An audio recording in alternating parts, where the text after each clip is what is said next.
Welcome back. The images that we're seeing from the horrific theater shooting really are staying with people. They can be upsetting, they can be confusing, and it can be especially difficult for children to deal with. And there are things that every parent needs to be thinking about in regards to their kids and what to do if your child asks you about what happened. And today I'm joined by Sue Green, who is the co-director of the Institute on Trauma at the School of Social Medicine or Social Work at UB.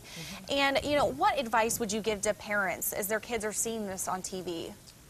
You know, I think really the first place to start is that parents have to take notice for themselves in regards to, you know, how it's impacting them, because kids will experience what's happening with their parents. With that being said, certainly you know your own kid.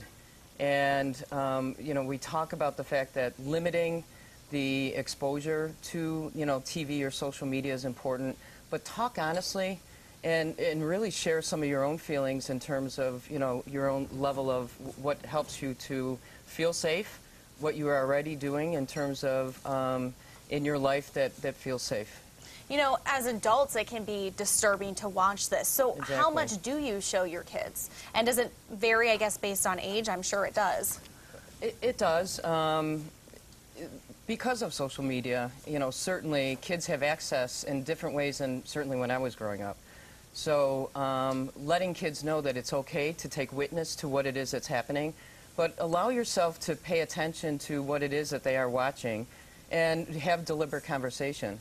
Even with young kids, you know, they are going to take notice, or their friends might be talking about it, but get back into routine. It's important to make sure that you stay with the steady state. And, you know, I think one of the big questions that kids will probably be asking is why to their parents? Why did this happen? You know, any advice that you can give to parents? Yeah, similar to any of us, you know, that so many things in life at times are unpredictable.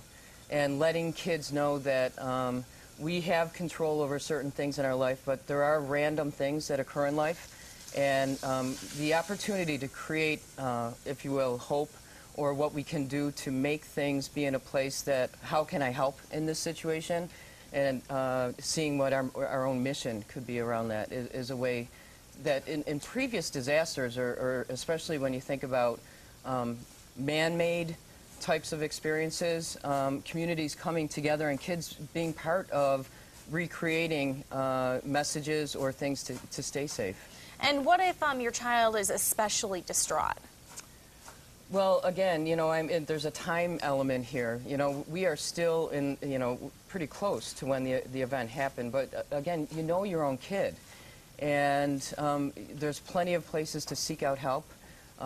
There's opportunities even within your own school systems or your local communities in terms of seeking out those people that can talk to your kids if it's not going to be you, or to get involved in certain things. And I guess what other kind of tips would you have for parents that you think are important to know?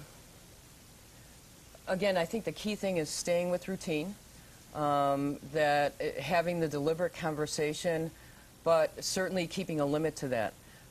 Talking about there's so many survivor stories that are out there in regards to how people have really paid attention to, you know, the person that was sitting next to them or the community that's rallying around, and having that deliberate opportunity with your child to talk about what if, or what if something was of that nature would happen in our community. How might we be of assistance? So really try to show those uplifting stories. Yeah. Thank you so much for joining us today, Sue. You're welcome. And for now, we're going to send it on over to Joe, who has some breaking news.